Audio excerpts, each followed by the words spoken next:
dalam 1 minggu saya makan Indomie. Makan Indomie itu pun nggak direbus. Langsung Di pakai ya, iya, dimakan. diremek kalau Ah, bahasanya.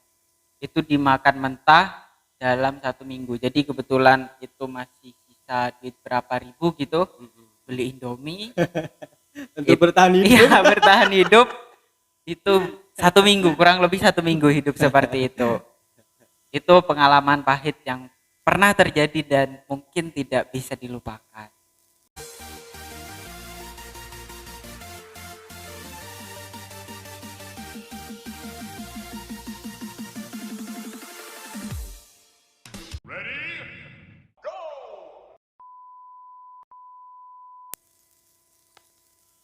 Baik, assalamualaikum warahmatullahi wabarakatuh. Selamat berjumpa kembali bersama Miftah Channel di ruang podcast.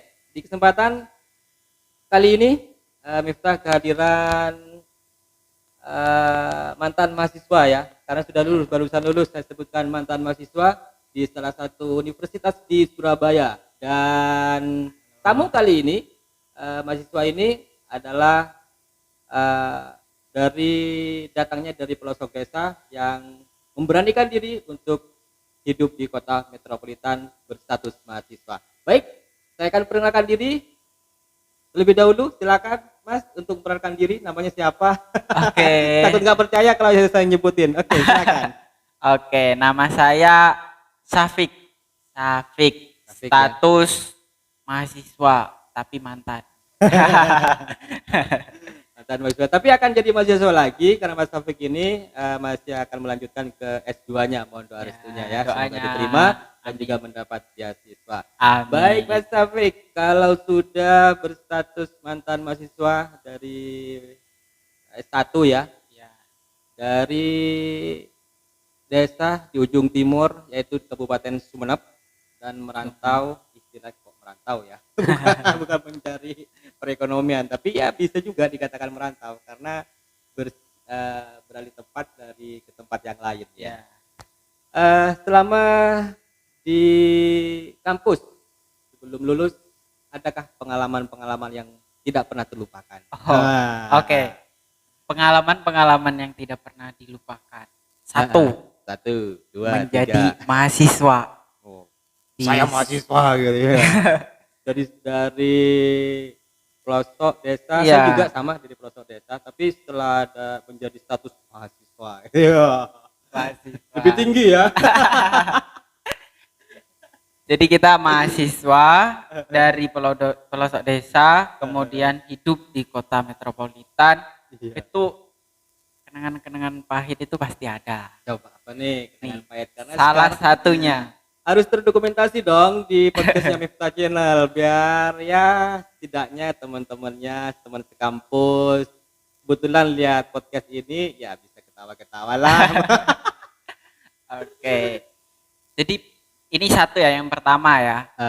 Pernah pada saat itu eh, karena saya di kota metropolitan itu masih mahasiswa baru, berstatus mahasiswa baru. Di situ saya masih minta jatah bulanan ke orang tua. Biasa Minta, ya. biasa. Masa kau minta ya? Ya. Jadi saya apa ya, tiap bulan dikirim sama orang tua. Dikirim uang dan itu tiap bulan. Katakanlah itu kayak tidak pernah nambah, tidak pernah kurang dari tanggal yang sudah ditentukan. Jadi kayak apa ya? Kalau tanggal 1 ya tanggal 1 Ya, gitu ya. tanggal 1 gitu. Di situ udah dididik seperti itu untuk bisa, katakanlah bisa mengatur keuangan sendiri. Jadi pas itu mungkin semester 3 ya saya. Semester 3. Di situ semester 3 saya itu mulai aktif di beberapa organisasi intra dan ekstra. Di mana ketika seseorang aktif di organisasi intra dan ekstra itu kehidupannya udah mulai kehidupan yang katakanlah aktivis, pulang malam, ngopi dan lain-lain. Bangun jam 12 ya. Nah, hal-hal yang seperti itu udah mulai kesentuh di semester 3 sehingga pernah suatu ketika saya diutus untuk menghadiri acara organisasi intra kampus ke Jogja. Ke Jogja, di situ kebetulan yang ditanggung cuman biaya transportasi. Akomodasi lainnya enggak? Akomodasi lainnya enggak. Jadi setelah sampai ke Jogja, uang makan, uang tempat itu kita bayar sendiri. Jadi harus benar-benar jadi mahasiswa benar-benar diuji ya. Nah, sedihnya tuh di sini. Ketika habis acara ke Jogja, habis itu selesai, habis itu pulang. Nah, ketika pulang ini, di situ posisi saya itu sebelum berangkat ke Jogja itu baru mendapat jatah bulanan. Oh, Nah, dari orang tua. Ketika pulang dari Jogja, satu jatah bulanan yang 1 bulan itu habis. Itu habis, bayangkan itu baru dapat. Tidak terkontrol ya. Iya. Itu habis dan tidak mungkin dong minta ke orang tua. Minta lagi ya. Nah, itu tidak mungkin. Jadi di situ dalam 1 minggu saya makan Indomie. Makan Indomie itu pun gak direbus. Langsung pakai ya. Iya, dimakan diremek kalau bahasanya. Itu dimakan mentah dalam 1 minggu. Jadi kebetulan itu masih sisa duit berapa ribu gitu. Beli Indomie untuk bertahan hidup. Iya, bertahan hidup itu 1 minggu, kurang lebih 1 minggu hidup seperti itu. Itu pengalaman pahit yang pernah terjadi dan mungkin tidak bisa dilupakan. Pengalaman yang lainnya sama dosen juga. Gimana ini dosen? Biasanya dosen ada bermacam-macam dosen. Dosen. Apakah pernah ada dipersudi? Pernah. Dosen killer. Katakanlah dosen killer ya. Itu semester 5 udah menyentuh terhadap khusus prodi-prodi masing-masing. Jadi pelajaran kita udah semakin khusus. Konsentrasi ya. Konsentrasinya udah semakin khusus. Nah, di situ kebetulan saya menggarap salah satu tugas dari salah satu dosen yang katakanlah itu dosen killer, yang ya? paling ditakuti mahasiswa. Itu saya menggarap tugas, benar-benar menggarap sendiri, nulis sendiri, baca buku sendiri. Setelah kita presentasikan, kita setorkan, itu dibilang plagiat. Habis itu dilempar, ini tidak layak. Dan bayangkan itu kita garap sendiri. Dasar yang dikatakan plagiat itu apa? Plagiat karena pembahasannya itu sudah dibahas teman sebelum kita. Cuman pembahasannya itu tidak kita rencanakan. Jadi kayak kebetulan gitu. Saja. Kebetulan terus ini dikira plagiat kayak kerja bersama tapi kayak nyontek gitu loh. Itu tidak diterima makalahnya. Pernah tidak diterima. Untuk menghadapi dosen-dosen yang seperti itu, seperti apa Mas Alfik? Nah, untuk menghadapinya itu kan kita tidak diterima ya. Apakah dihadapi dengan senyuman saja? Ya udah, kalau dosen itu ya udah jangan dilawan di depan banyak orang. Ya udah, kalau memang disalahkan ya udah kita katakanlah salah. Dosennya cewek apa cowok ya? Cewek. Ya, jadi ya udah dibawa pulang, makalah kita benerin, habis itu kita kontak pribadi. Didekati ya. Ya, didekati lah katakan. Kebetulan cewek ya. Bu, gimana, diambil hatinya, akhirnya di situ alhamdulillah dinyatakan lulus di mata kuliah itu. Ya, pernah di situ kayak itu menjadi pengalaman pahit bertemu dengan dosen killer. Kalau bersama teman-temannya yang tidak pernah terlupakan, sama teman baik, teman dekat, teman kampus, atau teman cangkruk, teman ngopi. Oke. Kalau sama teman yang ini tidak boleh ditiru ya untuk kalian. Ini pernah saya itu garap tugas kuliah. Di situ 3 orang. Saya, teman saya, dan si A, katakanlah si A dan si B. Saya, si A dan si B. Nah, itu kita nulis tugas itu sampai tengah malam. Tengah malam itu saya ingat sampai jam 2 malam. Besok paginya jam 7.30 kita presentasi. Harus presentasi. Karena itu besok paginya ya udah kita kan garap sampai jam 2 malam ya, orang. Nah, pagi itu yang mempunyai tugas ngeprint itu saya. Yang mempunyai tugas ngeprint itu saya, tapi gara-gara saya ketiduran, Kebablasan. iya. Jadi masuknya jam 7.30, tapi saya datangnya jam 7.50 mau ke jam 8. Lewat ya. Lewat. Lah. Nah, di situ nama saya tidak ditulis.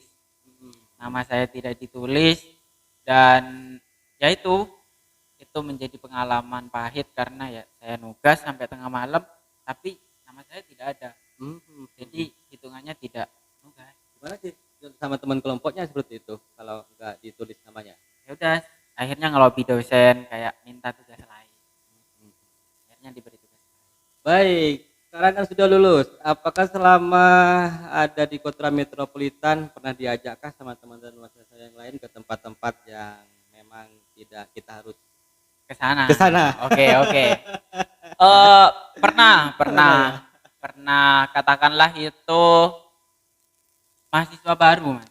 Mahasiswa baru. Ya? Saya punya teman, itu katakanlah teman apa ya?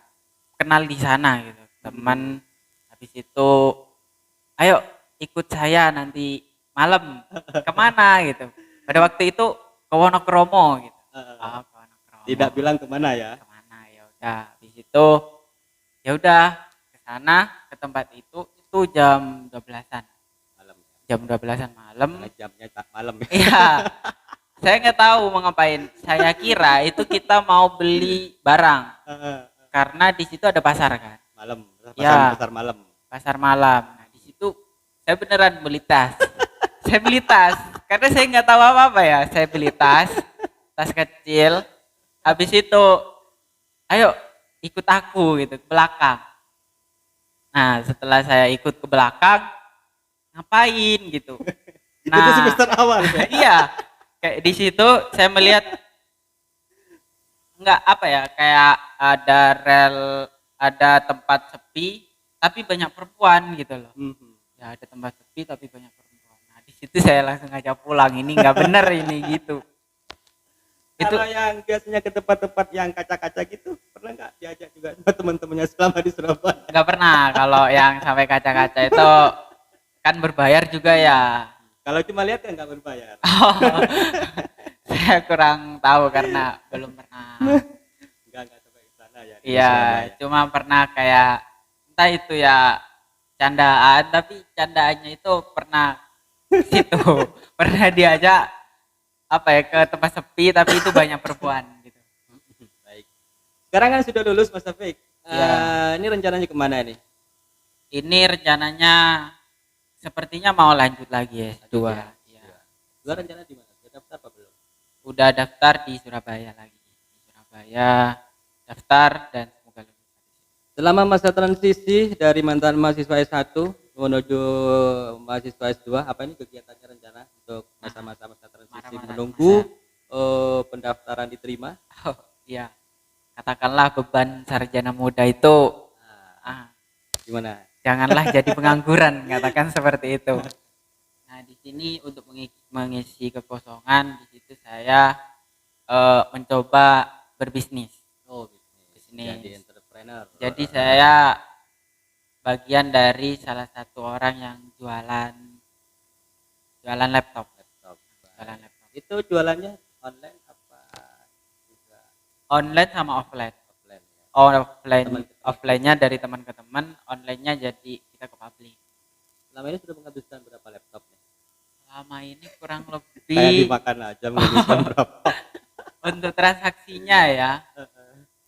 Kalau 50 laptop mungkin udah sampai. Mungkin udah sampai. Ini mantan mahasiswa jurusan apa tadi? Jurusan ilmu hadis. Ilmu hadis jadi entrepreneur. Jadi bagi Anda semuanya yang memang benar-benar jurusan entrepreneur jangan sampai kalah. Ya. Handphone bisa dimanfaatkan untuk menjadi ladang penghasilan sekarang ya. Jadi jangan, kalau beli paket 50.000 bisa menghasilkan setidaknya 500.000 seperti itu ya. Harus itu. Ini Mas Taufik terinspirasi juga dari jurusan ilmu hadis bisa jadi entrepreneur, jualan laptop, dan alhamdulillah laris manis ya, baik di offline maupun online. alhamdulillah. Bagi Anda yang benar-benar jurusan entrepreneur, jangan kalah, harus punya usaha sekecil apapun, manfaatkan dunia digital yang ada saat ini. Ya, karena sekarang aksesnya udah mudah, kayak seperti kita udah dipermudah untuk hidup di dunia entrepreneur dan lain semacamnya. Eman kalau tidak kita pakai. Ya, apalagi pegang handphone yang bagus-bagus yang dijanji, Iya. isi pulsa kalau nggak dikembalikan lebih. Ya kan eman.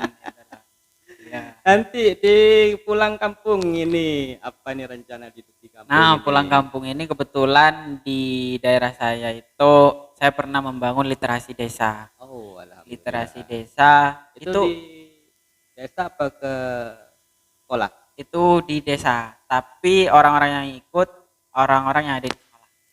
Jadi katakanlah pemuda-pemuda yang di situ siswa dan dia ingin berkecimpung di dunia literasi, tapi dia belum dikasih ruang untuk hidup di sana. Nah, di situ saya membangun literasi desa. Baik. Secara keseluruhan mungkin ada pesan-pesan bagi calon mahasiswa khususnya yang dari kampung yang akan berkehidupan baru di beberapa kota metropolitan, karena mahasiswa itu yang saya tahu sih harus mandiri dan harus punya apa istilahnya, pegangan sendirilah, jangan terpengaruh kepada orang banyak meskipun Anda tetap bergaul. Oke, silakan Mas Taufik, ada pesan-pesan khususnya kepada calon mahasiswa. Oke, untuk teman-teman pada calon mahasiswa secara umum, ketika kamu hidup di dunia kampus, pendidikannya beda dengan pendidikan sekolah. Jadi di situ kalian dituntut untuk bisa dengan cara yang kalian punya.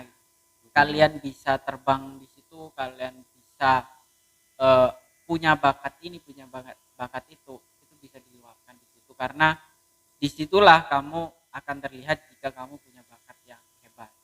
Itu tidaknya harus diri kita ini harus punya pendirian, ya pendirian dan bergaul ke siapapun silakan, tapi kita harus punya rim dengan pendirian kita. Benar sekali. Adakah yang dipersembahkan kepada orang tua? Silakan. Untuk orang tua, terima kasih udah mensupport dari semua segi lah, sampai saya bisa berdiri sampai seperti ini sekarang. Bisa menyandang gelar S1 ya. Alhamdulillah. Baik, terima kasih Mas Taufik atas kehadirannya di Ruang Podcast Miftah Channel. Semoga sama-sama video ini menginspirasi bagi Anda semuanya. Jangan lupa untuk di-subscribe, di-like, di-komen, di-share. Jika ada temannya Mas Taufik yang menonton, teman mahasiswa, teman diskusi, halo guys. silakan di komen dan di share video ini. Baik, terima kasih bersamanya. Wassalamualaikum warahmatullahi wabarakatuh. Sampai jumpa. Salam mahasiswa.